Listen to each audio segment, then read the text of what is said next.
Hi, I am Tobiloba Sulaimon, founder of Autrans, and you are listening to Into The Podverse with Tony Doe.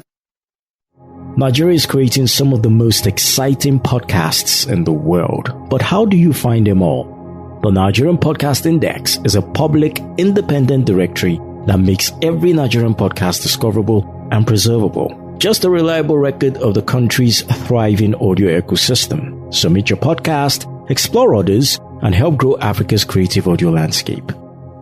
This is Into the Podverse, innovation, challenges, and opportunities in the world of podcasting. Welcome.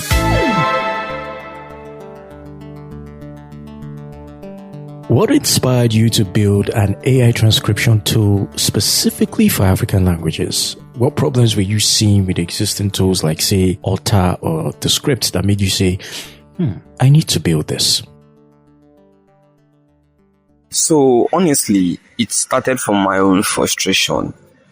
I was trying to transcribe Nigerian audio, normal conversations from a meeting I recorded, and the way we normally talk here in Nigeria, and we use Pidgin a lot, right? So the tools could not just understand us. So the tools I mostly use were Alta and Rev.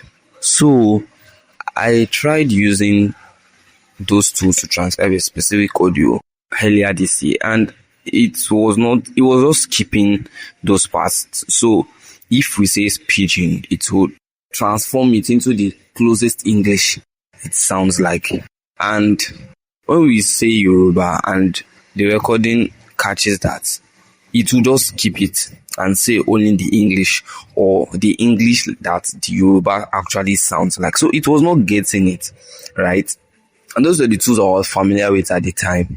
And the file I wanted to transcribe was very important, so I could not actually do that. So basically, the tools could not just understand us. So I thought that this is how millions of us talk every single day. So why is there no tool that hears this properly? So I decided maybe I could fix it myself. And that was how Autrans started. And everything after that, the engine, the tools, it came from chasing that one problem I actually faced myself.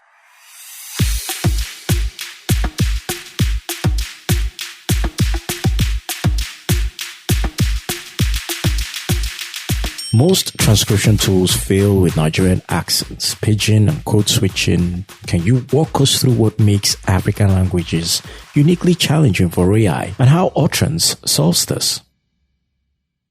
The honest reason is simple. A machine only learns the voices you feed it, and almost nobody fed these machines our voices. So there's barely any Pidgin, Yoruba, Hausa, Igbo inside the big training data.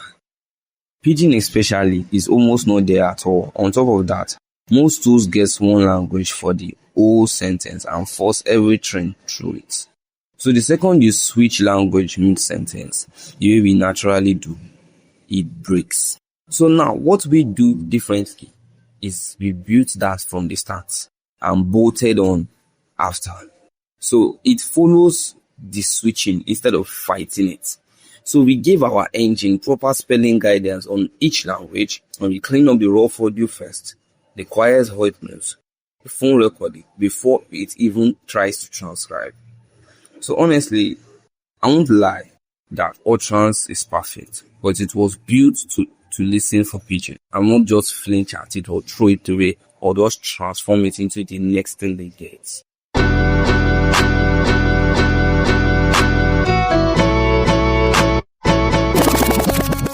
How accurate is Autrans for Nigerian English, Pidgin, Yoruba, Hausa, and Igbo? Can you share specific examples where it got something right that other tools consistently miss? So it is strongest on Nigerian English and Pidgin, including when you switch between them in the same sentence, Yoruba, Hausa, and Igbo. And I'll be honest with you, those are still partial. You're getting your out, but still partial. I would rather tell you that than to oversell you. So here's the kind of thing that shows the difference. Take a normal sentence like, I tell them, say, make it calm down. It's ain't no serious like that. And if you run that through the popular tools, one of the two things happen. Either it drops the line completely, like nobody talked, or it corrects into something you never said. some stiff English like, I told him to calm down. That thing is not that serious. It writes you. It puts the word in your mouth. Autrans keeps it the way you actually said it. The Pidgin stays Pidgin. And that matters small, but it is actually serious. Because if you're a journalist or a podcaster, that's a quote. Yes. And the moment a machine smooths your guess word into something cleaner, you are now publishing a sentence the person never said under your name. So rather keep words rough than make them neat and wrong. Yeah, that's my point.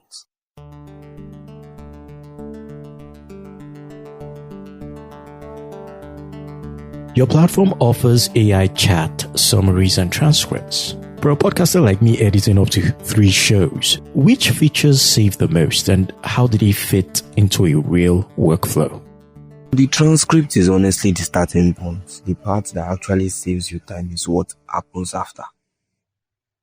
So once your episode is in, you get a clean summary, the key quotes pulled out for you, a topic map with timestamps so you can see how the conversation moved, and the action items so you can actually chat with the transcript by there's an AI built there, an AI assistant, so you can literally ask the episode, where did we talk about pricing, and it takes you to the spot with the timestamp. For someone like you editing 3 shows a week, the key quotes and topic map are the goal. Normally, you have to sit down and scrub the whole episode looking for one sweet 30 seconds word posting.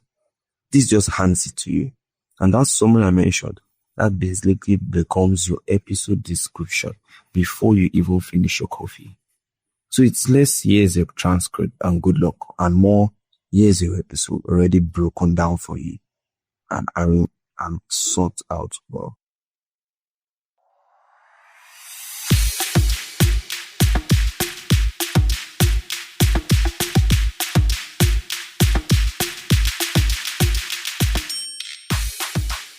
Most podcast episodes have multiple speakers. How well does Autrans handle speaker identification and diarization for interview or panel style shows?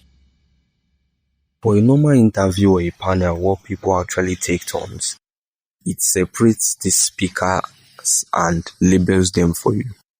2 people, 3, 4, you go handle them. It's going to handle it, and you can see clearly who said what. And let me be straight about where this gets hard, because every truth struggles here, not just mine. When people talk over each other, that real Niger gist energy where 3 people just talk at the same time and nobody actually waits. That overlap is still a frontier of the whole industry, and I'm building a stronger version specifically for it. But for the bread and butter case, an interview, 2 or 3 person conversation where people let each other finish, your speakers come out clean. That's one thing I can assure you.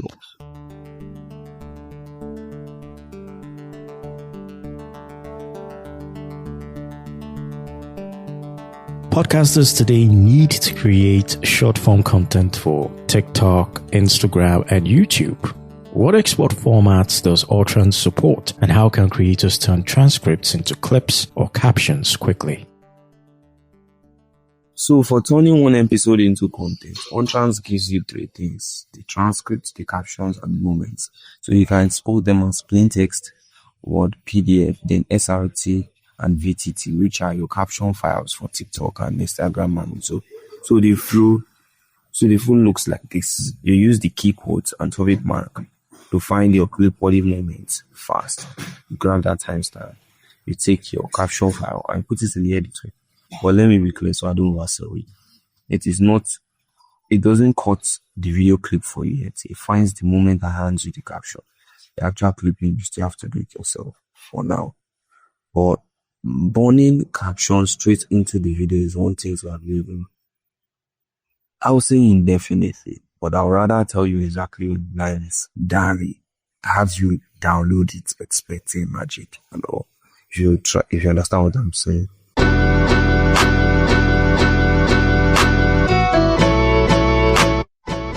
Your pricing is in Naira, 8,000 Naira for starter, 25,000 Naira for pro.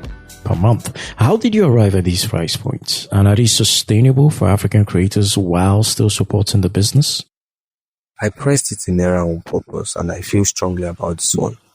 A Nigerian creator should not have an open currency converter just to transcribe a Nigerian broadcast. That alone tells you who those other tools were built for. So starter is 8,000 Naira for 10 hours. Euro is 25,000 for 35 hours. And there's a paper file for 200 that's starting from 200. For the person who just have one episode this week and doesn't want to commit into monthly or anything. That last one matters here because we don't all get paid monthly, and subscription wall is where a lot of people just quietly live. On whether it is sustainable, because that's the fair question, the answer is I built the engine to be efficient enough that this price still makes sense for the business. I'm not setting fire to money to look cheap and then start paying these 6 months. I priced it first, and I made sure it would actually survive. What can a podcaster do with a free tier, 30 minutes? And is it enough to test whether Autrans is right for their show before committing to a paid plan? Yes, and I'll actually rather you test it than take my word for anything. You get that 10 minutes free. You get free 30 minutes every month. That's not a toy demo. That's enough to run a real chunk of radio episode and to judge it on your own audio, your voice, and your own guests. On top of that, there are 7 free audio tools to cut, convert, compress, join, record, and a few more. And those need no sign up at all. You can just learn and use them. And if you want to push a whole episode through without subscribing anything, that's when the 200 paper file comes in. So the whole idea is to test it on your own voice before you ever trust somebody. If it doesn't hear you, you will know in the first 5 minutes, and you lost nothing.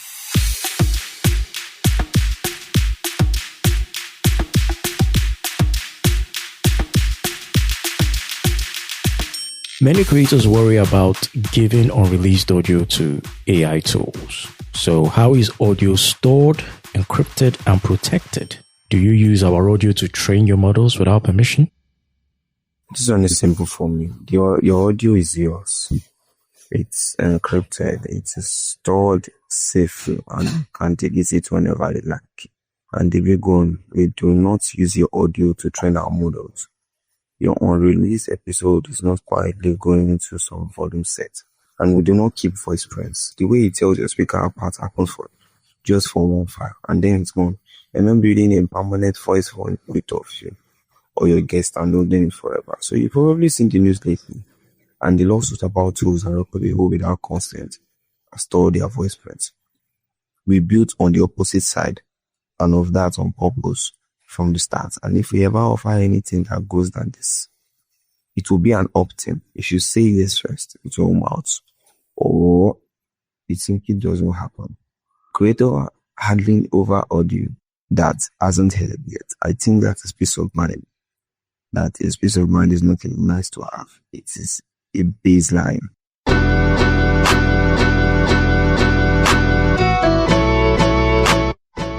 Where do you see Autrans in the next 2 to 3 years? And what features are you building next? And how do you envision this tool fitting into the broader growth of African podcasting and content creation? So right now, like most people in this space, we still stand on other people's models of limits. The real goal, the one I'm actually chasing, is to build an AI model trained on our own voices. And so we can stop renting our intelligence from abroad. And the quality of how we get it belongs to us. In the nearer term, it says I'm building a first class Yoruba, Hausa and Igbo, not the partial version I alluded to earlier. The real thing, like the light transcription as we speak, not just uploads, and more for creators, so we can leave proper subtitles, show notes, and tools that turn an episode into a week of content. And I also look at adding Autrans model to meetings and looking at mobile apps. So I don't want to spoil the surprise actually. But the big picture, the thing that gets me up in the morning is this. For too long, the default voices in these tools has been someone else. I will just have to manage. I want the default to be finally ours. Not just because Google or OpenAI eventually noticed us and threw a bone at us, or because we built it ourselves. Yeah, for ourselves. That's the plan. For the listener who wants to try Autrans today, where should they go? And what's one thing you want them to know before they upload their first audio file? So go to Autrans. You can start completely free. You get 30 minutes, or you can just get the free tools with no sign up at all. And one small thing before you first upload, don't test it with clean, careful English. Give it something with Pidgin inside. Something where you actually switch languages in the same breath. The way you actually talk to your guy. That's exactly where you will feel the difference between this and everything else you try. So let's see ourselves the way we speak. Thank you.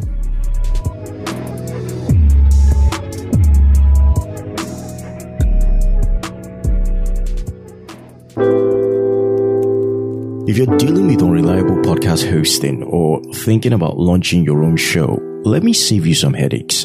Into The Podverse runs on RSS.com, and switching to them was one of the better decisions I made for this podcast. No mysterious downtime, no confusing dashboard, no support tickets that disappear into the void.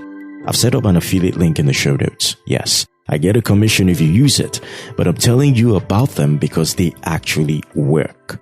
If you need dependable hosting, give them a look. That's it on this edition of Into the Podverse, Innovation Challenges and Opportunities with me, Tony Doe. Hope you enjoyed it. Hope you learned something new. Stay in touch. I'm available on social media at Tony Doe Media. Bye.